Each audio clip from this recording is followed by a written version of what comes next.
Salam Rahayu, salam Nusantara, dan salam persaudaraan. Selamat malam, kadang dinasi kula sedaya, khususipun kadang putra Rama kula nggih, kadang anom lan kadang sepuh. Malam ini saya akan bercerita ya. Enggak wejangan ya Pak De ya. Ya bisa wejangan juga bisa, cerita juga bisa ya. Tentang apa? Tentang apa yang disebut dengan alam semedi. Alam semedi ya, atau alam pasemeden. Kalau di kitab itu dijelaskan alam ya, pasemoning driya. Bahasanya kok ribet ya Pak De. Bahasanya ribet ya. Terus aneh-aneh bahasanya ya. Enggak. Memang seperti itu. Itu apa sih Pak De? Ya. Alam itu pasti akan dilalui oleh seorang pelaku spiritual ya. Dalam hal ini saya khususkan aja ya. Biar tidak terlalu melebar ya. Dikhususkan kepada ya siapa lagi kalau tidak kepada semua kadang putra Romo saya ya. Alam pasemeden atau alam pasemoning driya itu bukan perjalanan jasmani atau perjalanan roh ragawinya seorang putra. Ini murni ya, alam perjalanan spiritual batinianya seorang putra. Dan jalan ini pasti satu. Nggak mungkin jalan ini ada yang selain itu. Percaya, jalan ini pasti itu dan tidak mungkin tidak itu. Dan jangan ya diulang lagi ya dengan kalimat bahwa semuanya itu adalah hanya sekedar angen-angen dan pengangen-angenipun panjenengan kemawon gitu ya. Karena ini bukan alam angen-angen, alam ini real. Ya. Kalau alam ini jenengan anggap alam angen-angen, ya berarti semuanya alam itu angen-angen ya. Karena ada memang. Ya. Seperti yang kemarin ya. Ya. Saya jelaskan di Metafisika TV-nya Mbak Ageng ya. Tentang bagaimana seorang putra itu wis kadung gendeng karena sudah kejebak dengan angen-angen lan pengangen-angennya. Jadi sesuatu ini tidak ada tapi diada-adakan oleh si putra ketudanganipun Romo ini sendiri gitu ya. Tapi kalau ini ndak, ini real ya. Ya. Alam yang pertama ya, pada saat jenengan itu patrap semedi suci. Ya. Dari alam gerambiangan ya. Alam gerambiangan itu alam apa Pak? Ya wis pakai bahasanya anak sekarang aja ya, generasi Z ya, supaya jenengan gak bingung. Alam gerambiangan ini sebenarnya si putra masih ada di alam beta. Di sini nggak ada yang namanya ketenangan. Jadi baca kunci, baca paweling itu sambil mikir no pasar, sambil mikir no urusan, sambil mikir no pacar, sambil mikir no sembarang tetek bengek. Nah ini namanya alam gerambiangan. Secara batininya beliaunya baca kunci, mulutnya mungkin juga baca kunci, tapi pikirannya entah kemana ya. Jadi dari cipta weningnya yang tidak ada itu tadi, sehingga cipta rasanya pun juga tidak bergerak sama sekali. Nah, ini ya, ini alam gerambiangan. Begitu si putra ini tadi sudah bisa melerepkan rasa jatinya dan ngeningno pikirannya ya, dia masuk ke dalam alam yang namanya liep layuping layup. Liep layuping layup itu kalau dalam bahasa Indonesia bisa diartikan alam setengah sadar setengah tidak ya. Alam bawah sadar ya Pak De. Ya bisa ya disebut alam bawah sadar ya. Tapi yang jelas orang ini ya masih di situ ya.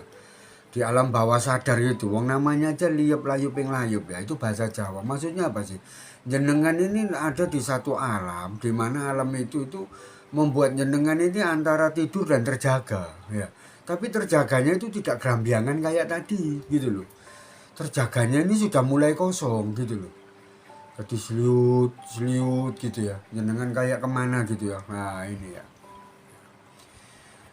Dan yang paling bagus itu jenengan masuk ke dalam alam sunyoruri atau alam suwung. Nah, ini kalau di sini sudah bukan ada di bawah alam sadar lagi, tapi jenengan sudah masuk ke dalam bentuk dimensi alam kejernian. Ya, di sini nggak bisa dikatakan sebenarnya jenengan itu tidur apa nggak tidur ya. Ya, dikatakan tidur itu kayak nggak tidur, dikatakan nggak tidur itu kayak tidur gitu lah. Tapi di situ jenengan sudah masuk ke dalam dimensi alam yang lain, ya. Paham ya? Jadi alam gerambiangan itu tadi alam beta, otak beta. Kalau alam liup layuping layu itu alam alfa, gitu ya. Kalau alam suwung tadi Pak De, itu alam teta. Masuk lagi Pak di alam delta, wis nggak iling apa-apa, jenengan pasti tidur, wis. Nggak ada yang ingat, nggak ada apa-apa, yang gerak cuma napas kehidupan jenengan aja yang turun naik ya. Sudah ya, jadi kita mulai dulu dari situ ya. Lah terus alam-alam yang dilalui itu Pak De, ya itu tadi ya. Yang pertama itu alam gerak hidup ya. Kalau saya bilang alam gerak hidup.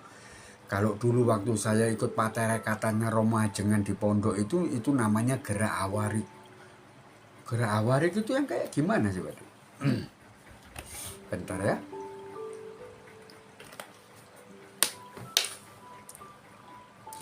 Gerak awarik itu nggih. Kadang kula sedaya nggih. Gerak awarik itu di mana raga jenengan ini bergerak dengan sendirinya. Tanpa saya sadari ya, tanpa jenengan sadari, tanpa diperintah dengan cipta wening atau otak jenengan. Pada saat jenengan baca paweling, tahu-tahu jenengan gerak sendiri, tahu-tahu jenengan disujudkan. Kalau enggak gitu kayak gini-gini, wah, ya aku kowe, aku kowe. Aku kayak gitu. Allah suci Gusti suci, Allah suci Gusti. Nah itu alam gerak awarik. Dan yang kayak begitu itu jenengan jangan wah bos walah ada apanya sing excellent, apanya yang excellent. Lu Pak De kok bisa ngeremehkan gitu? Lu bukan ngeremehkan, ini kenyataan. Ini kasunyatan, ini realita apa yang saya bicarakan. Iya. Yang disebut gerak awarik atau gerak raga, iya, itu keajaiban yang paling kecil. Itu keajaiban yang paling basic, yang paling dasar. Ya, itu yang disebut dengan basic spiritual power itu di situ. Iya. Sebenarnya orang bisa gerak-gerak seperti itu syaratnya apa sih Pak De? Syaratnya itu cuma jenengan bisa menghilangkan alam gerambiangan. Sudah. Masuk ngone alam yang kedua, liup layuping layup, antara sadar dan tidak sadar, antara tidur dan terjaga. Ya. Ya. Alam bawah sadar jenengan bilang, alam alfa itu masuk ke situ, kamu pasti seperti itu. Ya. Banyak itu kadang anom saya yang kayak begitu, nggak usah tak sebutkan namanya ya. Pada saat patrap semedi suci seperti metode yang saya ajarkan, ya masnya ini sudah yakin kalau waktu duduk itu ngadap ke kulon atau ke barat. Loh, begitu mau selesai lo tahu-tahu kok ngadap ke timur. Sampai bingung siapa Pak De yang gerakkan saya. Bener loh Pak De, saya nggak sadar, saya nggak rumongso gerak, saya nggak merasa menggerakkan badan saya. Loh kok tahu-tahu saya ngadap ke timur gitu. Terus yang satu lagi sampai disujudkan, ya, yang satu lagi disujudkan, yang satu lagi itu digerakkan mulai dari kunci sampai paweling, sampai asmo mijil, sampai singkir, loh, sampai patrap manunggal jati ke saudara empat, semuanya itu digerakkan tanpa sadar, loh, kok tahu-tahu sudah selesai, Pak? Kapan saya bacanya Pak De gitu? Saya nggak ngerti Pak De, kok saya bisa gerak sendiri. Nah, ini loh. Kadang terus ada yang dibikin nangis ya, nangis gitu. Waktu saya tanya kenapa ya kok nangis, nggak tahu Pak De.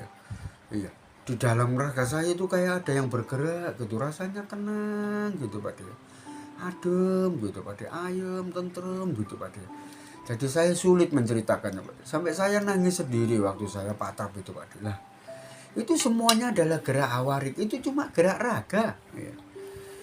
Itu basic spiritual power, itu gerak yang paling dasar. Ya. Bukan sesuatu yang luar biasa itu. Selama jenengan sudah lepas dari alam gerambiangan ya, ya di alam lepas dari otak beta itu tadi masuk ke alam alfa atau alam liyap layup layup, jenengan pasti bisa seperti itu ya. Dan itu pun masih ada tingkatannya. Alam liyap layup itu kalau jenengan cuma begitu aja ya, cuma gerak itu yang jenengan dapat.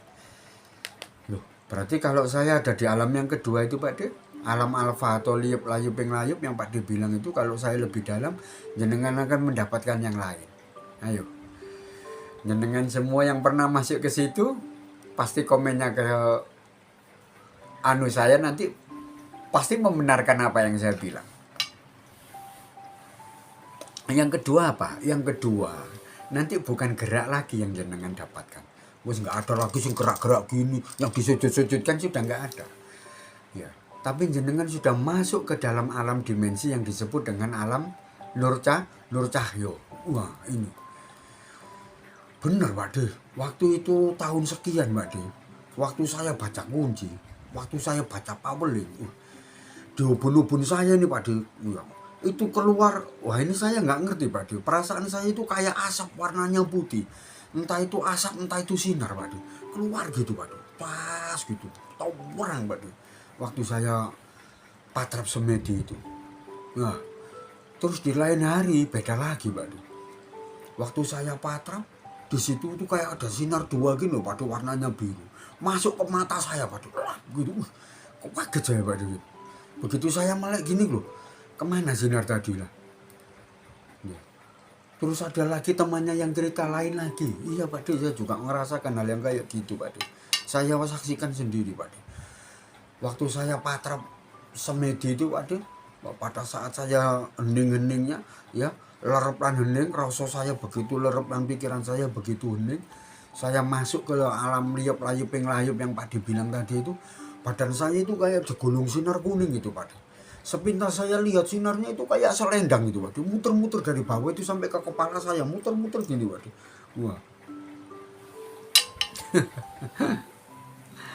Lucu-lucu ya ceritanya. Gitu tuh kalau sama saudara yang tidak ngerti ya, belum pernah ke sana ya.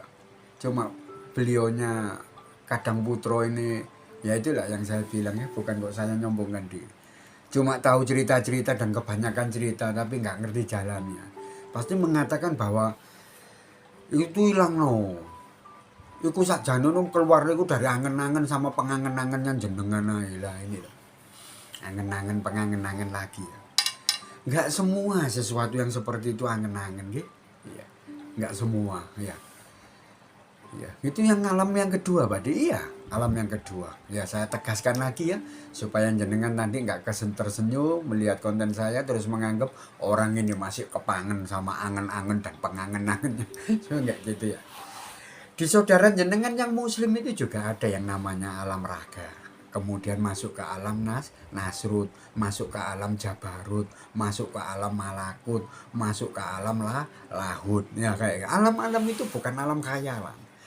Kalaupun jenengan ada yang masuk ke alam-alam yang saya sebutkan tadi ya, baik nasrut, jabarut, malakut, lahut, itu sebenarnya dari itu jenengan tadi.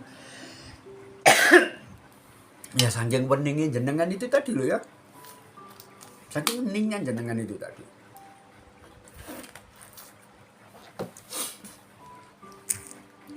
Jadi itu bukan khayalan. Ya, alam masalah ya. Mungkin juga mereka bilang kayak alam aras. Nah, itu ada. Bukan angen-angen, bukan pengangen-angen. Sama dengan alam Pasemeden ini tadi. Nanti jenengan pasti lewatin itu ya. Kadang enom sang ikut saya itu, yang saya kasih caranya seperti bagaimana teknik metodenya kayak gimana itu bener ya. Iya, mereka semuanya senengnya gitu. Enak ngomong apa. Pak Denny omongannya itu bisa dibuktiin, no. Omongannya itu gak bleset semua, omongannya gak omong kosong, gak cuma PHP atau ngomongnya itu nyeneng no kadang noming enggak. Tapi apa yang Pak Denny ngomongkan, begitu saya tanya caranya ya apa Pak Denny masuk ke situ, begitu saya dikasih tak praktik, no ternyata saya ngalami bener alam yang kayak begitu ya. Ya itu, ya semuanya itu nyata, enggak. Jadi itu bukan alam angen-angen pengangen-angen itu enggak. Sampun gitu. Ya. Terus yang selanjutnya apa Pak Dim? Masa berhenti di alam Nur Cahyo itu? Enggak. Yang ketiga itu ya kalau jenengan masih bisa bertahan di situ ya. Ya, bertahan di alam itu tadi ya. Alam liyep yang layep itu tadi ya. Alam yang kedua itu tadi ya. Jangan nanti akan masuk ke dalam alam hayang-hayang. Loh, memang alam liyep layep itu ada berapa tingkatan Pak Dim? Saya nggak bisa cerita masalah tingkatannya. Iya. Atau liyep layep level 1, liyep layep level 2 gitu. Mungkin seperti itu ya. Karena yang jelas jenengan ini masih ada di alam bawah sadar, masih belum masuk ke alam sunyoruri atau alam suwung. Iya, sehingga jenengan kelihatannya gitu-gitu, ya. Ya. Masih kelihatan yang gitu-gitu. Makanya jenengan perlu latihan itu tadi, ngelerep no rasa ambek mending no pikir, karuna nang no jiwo. Kalau tiga-tiganya ini sudah triwikromo ya, antara tenangnya jiwa, lerepi rasa sama weninge pikir lah, nyipto wening nyipto rasa lan ya nyipto jiwa itu tadi ya, nang no jiwo itu tadi, triwikromo itu tadi bergerak ya, masuknya ke alam situ, masuknya jenengan ke alam situ. Oke. Terus yang ketiga itu setelah alam gerak awarik ya atau gerak raga, kemudian alam Nur Cahyo itu tadi ester ya, cahaya-cahaya kehidupan. Terus jenengan masuk ke dalam alam hayang-hayang. Ini ada ya di kitabnya Romo ya, Kanjeng Romo Semono. Alam hayang-hayang itu gimana Pak? Modelnya kayak begini. Jenengan ngaku ya kalau memang jenengan sudah masuk ke situ. Nanti jenengan tidak kesenyum. Ya. Pak juga masuk ke situ. Iya, dari dulu ya. Jenengan ini patrap semedi suci, entah itu baca pauling singkir atau apa ya, atau kunci juga ya. Tapi perasaan jenengan ya, di belakang jenengan ini kayak ada yang nemani. Jenengan kayak ada yang nemani. Jenengan yakin banget ngomong sama-sama, iya Pak De, saya yakin banget semalam itu waktu saya patrap. Iya, saya tuh ditemani sama 2 orang Pak De. Saya yakin beliaunya itu orang laki-laki Pak De, 2 orang Pak De, yang satu di kiri, yang satu di kanan Pak De. Loh, saya nggak bayangkan apa-apa tuh Pak De. Tahu-tahu orang ini tambah satu lagi, yang tengahnya itu kayak anak perempuan Pak De, rambutnya panjang. Cuma saya nggak jelas wajahnya apa, soalnya kan ada di belakang Pak De. Saya yakin banget Pak De, mereka itu ada. Itu alam hayang-hayang ya. Kalau nggak gitu, jenengan begitu lerep ini. Lah ini loh Pak De, tadi malam Pak De saya yakin banget. Saya kayak ada yang memperhatikan Pak De, ada 2 orang Pak De. Di depan itu berdiri gitu memperhatikan saya waktu saya patrap Pak De. Ya, cuma saya nggak bisa melihat jelas. Tapi yang saya tahu beliaunya itu laki-laki Pak De. Yang saya tahu dan saya yakin beliaunya itu perempuan Pak De. Nah, itu alam yang ketiga, itu alam hayang-hayang. Ya, namanya alam hayang-hayang. Kalau jenengan tanya sama siapa, mereka itu siapa Pak De? Bangsa jin Pak De?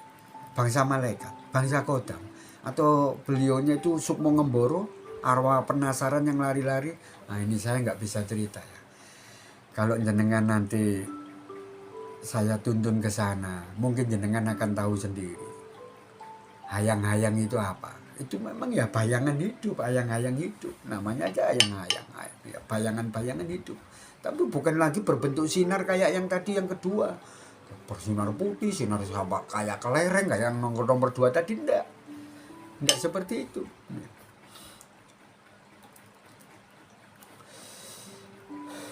Oke, ya, itu yang kedua. Lah, kalau jenengan terus berlatih, nah ini ya butuhnya istiqomah ya. Ya, kalau jenengan terus mbawero ing pangajap, begitu jenengan sudah masuk ke alam yang keempat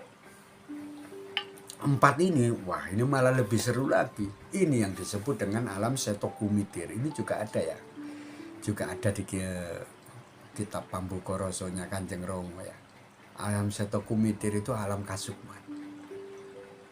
Alam kasukman ya Pak De. Apa Pak De yang saya alami di situ? Di situ jenengan akan mengalami kesendirian. Karena liup layuping layup jenengan ini sudah mulai lebih mendasar lagi, lebih mendalam lagi, lebih lerep dan lebih hening. Jenengan masuk ke alam itu. Nanti perasaan jenengan, ya jenengan ini kayak jalan-jalan sendiri di taman, gitu ya. Weh, ya kayak jenengan ini berdiri di pematang sawah, lihat alam pegunungan. Nah, itu nggak ada orang, Pak, nggak ada orang. Ya, tak ceritain pengalaman saya dan juga pengalamannya saudara-saudara jenengan yang sudah nyampe ke sana ya, supaya jenengan nanti nggak kaget kalau masuk ke situ. Ya. Kadang jenengan itu merasa saya itu baca kunci, Pak De. Ya, Patrap Semedi Suci, perasaan saya itu kayak duduk di batu besar, Pak De. Batu hitam itu loh, Pak De. Batu hitam kalau orang Jawa bilang, Pak De. Saya duduk di situ, Pak De. Di belakang saya ini ada pohon beringin. Sewejuk, windang gitu, Pak De. Iya, suasananya itu yang nggak panas, yang nggak hujan. Iya. Enak, Pak De. Sulit saya nyerang, Pak De. Iya, perasaan ini kayak saya nggak kepingin balik, Pak De. Kepingin duduk di situ terus gitu ya. Itu alam kasukma. Kalau jenengan tak tanya, itu sebenarnya jenengan di mana? Jenengan pasti nggak bisa jawab. Iya, Pak De. Saya nggak ngerti waktu itu saya di mana ya, Pak De ya. Kok saya dapat gambaran dengan kayak gitu? Sampai saya itu bingung, Pak De. Itu sebenarnya halusinasi saya, angen-angen atau pengangen-angen saya ya, Pak De ya. Iya. Terus saya kok ingat omongannya Pak De dulu Pak masalah alam setokumitir atau alam kasukman itu. Di situ saya baru sadar, oh iya, saya sudah masuk ke alam, iya, alam keberapa? Alam keempat, iya, alam setokumitir atau alam kasukman itu tadi. Kadang aneh Pak di situ Pak De. Saya itu loh orang Putra Romo asli. Kok bisa saya baca kunci paweling itu Pak De. Jalankan patrap loh. Perasaan saya itu saya malah ada di dalamnya masjid tuh Pak De. Masjidnya besar gitu Pak De. Bagus Pak De bersih masjidnya. Cuma ya itu tadi loh. Kenapa? Kok selalu saya itu nggak ketemu siapa-siapa Pak De. Kok saya itu sendirian terus gitu loh. Kok saya itu sendirian terus. Kok nggak ketemu siapakah siapa? Enggak. Selalu sendirian terus dengan alam-alam itu tadi. Iya. Apa itu yang disebut dengan menyatu dengan alam? Ya enggak juga. Memang itu alam kasukman kok. Alam kasukman itu ya seperti itu. Hati-hati ya. Jenengan tak kasih tahu. Jenengan besok kalau matinya enggak sempurna. Ya. Jenengan nanti kecantolnya ke alam kasukman itu. Jadi keluyuran sendiri nggak ketemu siapa-siapa. Ya memang benar ada di taman ada ya tapi keluyuran aja gitu. Gitu katanya Romo dulu. Namanya aja alam kasukman ya Pak. Iya, namanya aja alam kasukman. Ya seperti itu.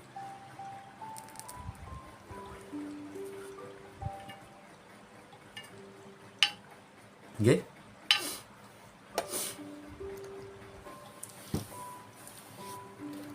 Itu alam kasukman.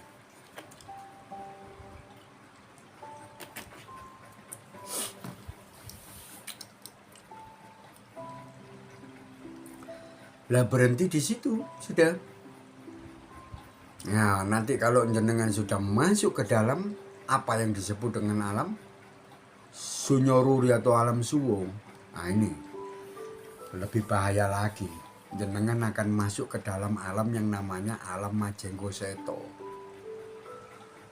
Alam Majenggo Seto ini ada yang bilang ini adalah alamnya Maling Angguno, gitu ya. Banyak saudara putro kita ya, kadang putro kita itu yang tahu masalah itu. Maling Angguno. Alam itu adanya di alam Majenggo Seto. Alam Majenggo Seto itu kayak gimana Pak? Di situ alam begalan. Ya, alam begalan.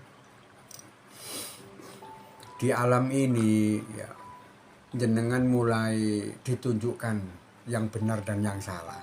Manusia benar dan manusia salah. Leluhur yang benar dengan leluhur yang salah.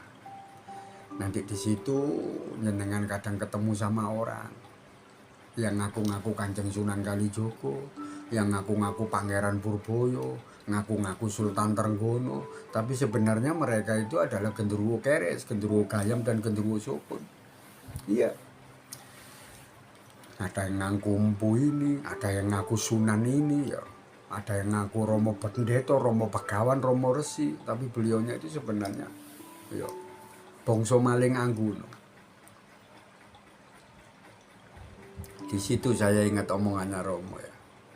Disitulah singkirmu itu berguna. Pada saat beliaunya itu ada, hantam aja pakai singkirmu. Ya, tapi dalam alam rasa ya, dalam alam rasa pada saat ini hantam aja pakai singkir. Kalau memang itu hancur bayangan itu ya berarti memang ya barang nggak bener gitu. Tapi kalau barang itu nggak hancur, kadang-kala itu memang bener. Misalnya kalau itu panembahan siapa gitu ya, memang itu panembahannya Sinuwun itu sendiri yang nemuin jenengan. Ya itu.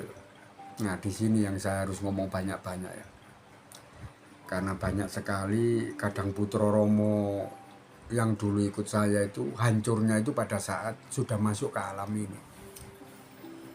Soknya itu keluar, ya. Kemelinti, kementusnya itu keluarnya itu di situ. Kok bisa gitu ya Pak? Ya bisa, karena dia di situ tuh merasa semuanya itu sudah diajari, ya, kayak sudah mendapatkan sabdo dawuh pinaringan. Dia sudah bisa berbicara dengan itu tadi. Ada yang bilang di situ itu ya Pak De ya. Dulu waktu saya sama Romo Ajengan ya di Patarekatan itu, di pondok itu diajarkan itu alam Ar-Rahman dan alam Ar-Rahim. Ar-Rahman, Ar-Rahim.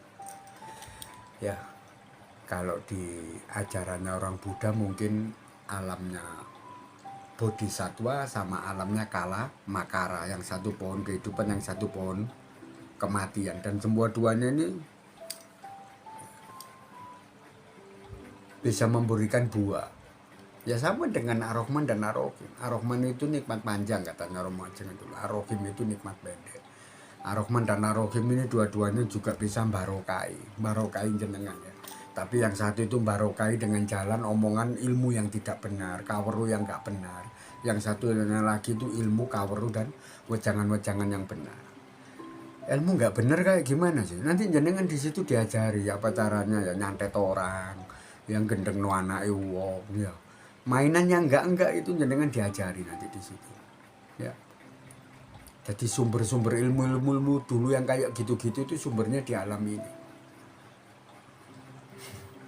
Enak ya? Iya Pak D nggak pelit ya. Iya. Nggak percaya, praktekkan.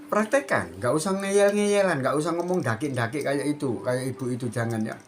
Jangan, ngomongnya nggak usah praktekkan. Omongan saya praktekkan. Nanti bener nggak jenengan bisa sampai ke alam itu. Itu bukan pengangen-angen kok. Bukan halusinasi, bukan khayalan. Itu alam beneran. Jenengan bisa tanya sama Kadang Putra yang sepuh-sepuh itu. Bener nggak di situ ada alam Majenggo Seto, alam Menyamaling Angguno, atau alam Begalan itu ya. Jenengan akan tahu sendiri nanti di situ ya.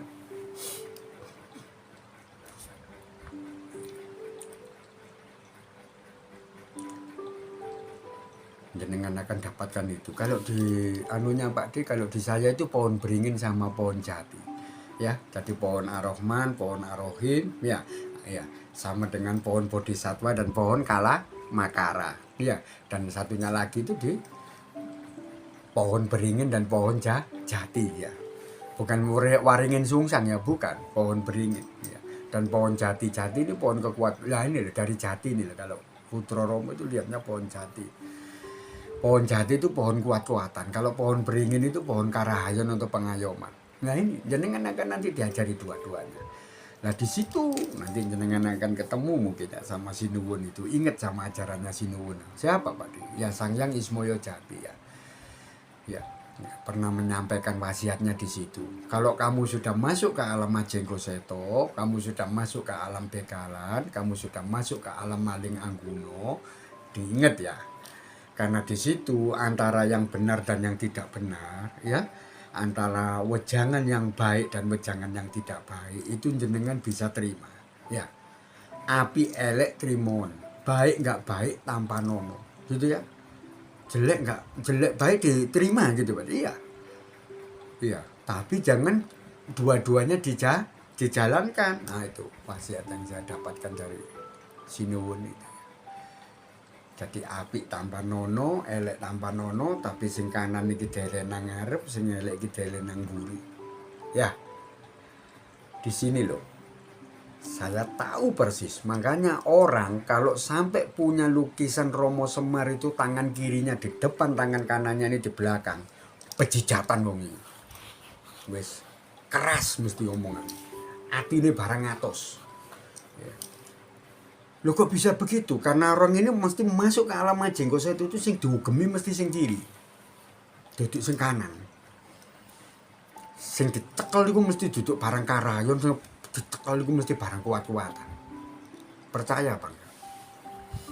Jenengan sering ya ke rumahnya teman atau kadang sepuh gitu punya lukisan Romo Semar itu tangan kirinya ini di depan terus kanannya ini di belakang gini ya. Nah ini. Iku Semar bejijatan. Itu orang Romo dulu bilang bejijatan itu uraan. Sudah, jangan bantah. Karena itu filosofi yang beneran. Kayak burung Garuda itu. Ada burung Garuda itu kepalanya noleh ngiri gitu. Enggak ada tuh. Pasti nolehnya nganan tuh. Iya. Jangan jenengan anggap Allah noleh nganan noleh ngiri apa doa Pak. Dia wong kanan kiri itu juga bikinannya Gusti Kang Mau Suci. Pikirannya wong kopra. Karena ini filosofi ngadap kanan itu maksudnya ngadap sesuatu yang benar. Kalau ngadap kiri itu apa? Itu filosofi. Sama halnya dengan Kanjeng Romo. Ya, Kanjeng Romo Ismoyo Jati ya. Romo Semar ya. Bukan Kanjeng Romo Semono. Ya. Di alam itu semuanya itu bisa kamu terima. Kamu nggak mungkin bisa nela. Karena sesuatu yang turun itu kamu pasti dengar. Kamu pasti lihat. Yang baik itu turun, kamu pasti dengar, kamu pasti lihat. Yang tidak baik itu turun, kamu pasti dengar dan kamu pasti lihat. Nggak mungkin kamu nggak bisa nggak nerima. Pasti kamu terima. Mau nggak mau kamu harus nerima itu. Kayak kehidupan ya.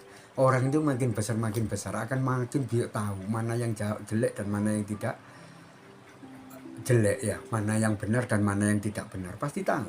Seiring waktu berjalan dan semusim bulan berlalu pasti tahu. Ya sama dengan itu.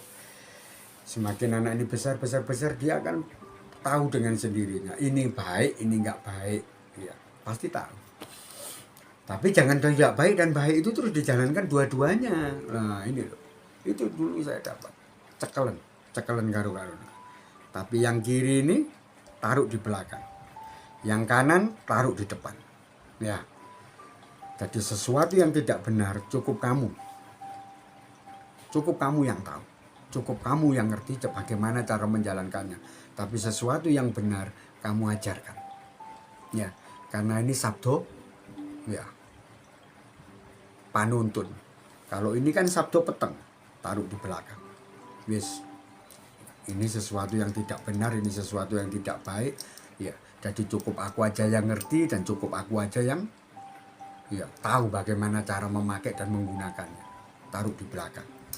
Yang kanan taruh di depan. Ini dipakai untuk nuntun orang, untuk ngajari orang, ya, supaya orang itu selamat. Jangan ini yang diajarkan. Klub ya Pak Dia. Kayak dulu saya pernah ngaji itu, saya pernah baca surat An-Naml gitu ya, jenengan ngomongnya. Di situ ada firman Tuhan kepada Nabi Sulaiman, aku wahyukan beberapa wahyuku kepadamu. Ajarkan sebagian wahyu itu, ya, dan ya kamu tahan sebagian wahyu karena itu untuk dirimu sendiri. Jangan baca di Al-Quran itu aja. Kalau nggak salah surat An-Naml ya. Ayat berapa saya kurang ngerti. Itu firman Tuhnya Allah terhadap Nabi Sulaiman kalau nggak salah ya. Jadi apa yang aku wahyukan kepadamu ini jangan semuanya dikasihkan orang. Ya. Kamu ajarkan sebagiannya dan kamu tahan sebagiannya karena itu wahyu yang memang aku ajarkan khusus buat kamu. Jadi persis kayak omongannya kan yang apa tuh Romo Ismoyo Jati itu. Api elek tanpa nonona. Baik nggak baik terima. Ya. Karena memang kamu sudah waktunya tahu mana yang benar dan mana yang salah. Tapi jangan dua-duanya kamu aplikasikan atau kamu terapkan dalam kehidupanmu. Nah, itu jangan kamu terapkan ya, nggak benar ya. Di alam itu ya, ya. Jadi nanti jenengan diajari ini, jangan ini. Makanya kok Romo bilang gitu ya Pak Dia. Ono opo-opo kunci, gak ono opo-opo kunci. Kunci ku kena digawe opo ae asal gak digawe nglakoni tumindak sing ngono. Berarti aslinya kunci itu bisa ya Pak Dia dipakai tumindak Allah. Iya. Kalau kamu tahu caranya, kalau kamu sudah masuk ke alam itu, pasti kamu tahu.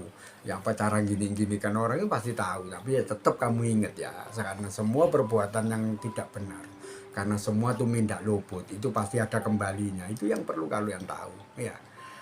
Nih. Bener omongan itu. Bener. Nah. Jadi jenengan harus ngerti ya. Apa yang dimaksud dengan kunci ku kena digawe opo wae asal gak digawe tumindak Allah. Kunci itu bisa dipakai apa aja asal tidak dipakai untuk berbuat yang tidak benar ya. Cara makainya gimana Pak? Ya ada. Kalau jenengan punya kadang sepuh yang bisa ngajari ya pasti bisa. Ya semuanya kalau ada yang ngajari kan pasti bisa. Apalagi yang ngajari sudah pernah ke sana, ya pasti bisa. Otomatis itu sudah kodrat garis pinasten ya. Sunatullah ya. Ya. Natural of law katanya Obama ya. Pasti jenengan tahu, pasti jenengan bisa. Kalau jenengan ada yang ngajari. Dipakai jelek sama baik apa iya. Tinggal digawe tumindak sing becik apa digawe tumindak sing ngono jenengan pasti bisa kalau ada yang ngajari. Gitu loh. Yang tak pakai yang mana Pak? Di asmo yang mana? Ada. Iya, kalau jenengan ada yang ngajari pasti jenengan bisa. Ya. Mau pakai asmo sejati atau asmo sejati ini sedulur papat jenengan bisa. Ya. Selama jenengan masuk ke alam itu atau jenengan ada yang ngajari ya pasti bisa. Tapi lebih bagus itu kalau jenengan masuk sendiri ke alam Majenggo Seto itu tadi. Di situ semua pelajaran itu jenengan bisa pegang. Ya, alam gerak, alam nur cahyo tadi, alam cahaya-cahayaan tadi, alam hayang-hayang tadi, ya. Terus habis itu alam kasukman yang kelima alam Majenggo Seto. Lah yang keenam dan yang ketujuh. Lah yang keenam dan yang ketujuh saya nggak bisa ngomong di sini. Ya masa alami limo tok Pak, wong alam itu loh 7 lapis langit 7 lapis bumi. Iya, memang ada alam ke-6 dan yang ke-7. Tapi saya kan nggak bisa ngomong di sini. Ya. Nanti jenengan telepon saya saja. Ya, tak kasih nomor telepon saya di hashtag saya. Nggih? Ya. Jenengan telepon, ya tapi tetap jenengan nanti tak ajak omong. Sampai di mana sih putra jenengan? Ya. Maksudnya putra romo jenengan sampai di mana? Ya. Kalau jenengan mau tanya masalah alam yang ke-6 dan yang ke-7 itu. Nggih. Alam 1, 2, 3, 4, 5 tadi kok Pak nggak menyinggung bab masalah asma sejati ya. Entah konto warna, konto rupa atau alamnya sedulur papat. Ya memang itu nggak ada di alam itu. 1, 2, sampai 5. Iya. Nggak ada di alam itu. Iya. Nah, jenengan mau tahu jenengan ketemu sama konto warna atau konto rupa itu di alam yang bagaimana? Nah. Give me call ya. Jenengan telepon saya ya. Ya. Nanti tak kasih nomor teleponnya di hashtag. Ya. Sudah 40 menit. Panjang banget ya. Seperti yang saya bilang, saya nggak mau ngomong terlalu panjang lebar ya. Cukup sekian aja ya. Hampir 40 menit. Nggih? Sampun nggih? Dan saya ingatkan sekali lagi, semua tadi itu bukan bentuk metafora, fata morgana atau apa yang jenengan sebut dengan halusinasi dan dedek bengek itu ya, angen-angen, pengangen-angen, bayangan kosong, bayangan semu itu enggak. Alam itu real, alam itu nyata. Ya. Jenengan tanya baik-baik sama kadang sepuh jenengan yang sudah pernah ke sana, bener enggak alam itu ada? Ini loh. Kontennya Pak De Agus ini ngomong kayak begini, bener tak? Bopo, Romo, apa jenengan manggilnya Mbah atau Kang Mas, bener tak alam yang kayak gini itu ada pada saat kita itu menjalankan Patrap Pasemeden, Patrap Semedi Suci itu tadi dengan metode yang kayak begitu tadi. Ya, menghilangkan alam gerambiangan, masuk ke alam liup layup layup dan masuk lagi ke alam suwung atau alam sunyururi. Pasti akan mendapat masuk ke dalam alam-alam yang diomongkan sama Pak Adi Agus di konten ini, bener nggak ini? Ya. Kalau beliaunya memang sudah sampai di sana, pasti tersenyum dan mengatakan iya, ya, ya. Kayak tadi yang saya bilang ya, orang Islam bilang adanya alam nasrut, alam jabarut, alam malakut, alam lahut itu bukan alam khayalan, alaman itu realita, real, ada reality, ya, betul-betul ada. Dan ada orang yang bisa masuk ke sana. Cuma semuanya itu kan harus ada yang ngajari, ya. Kalau jenengan keblangsak masuk alam ke sana, kalau ngambil nggak balik ya apa? Nah ini loh, ya, sampun ya. Salam Rahayu, salam Nusantara, dan salam persaudaraan.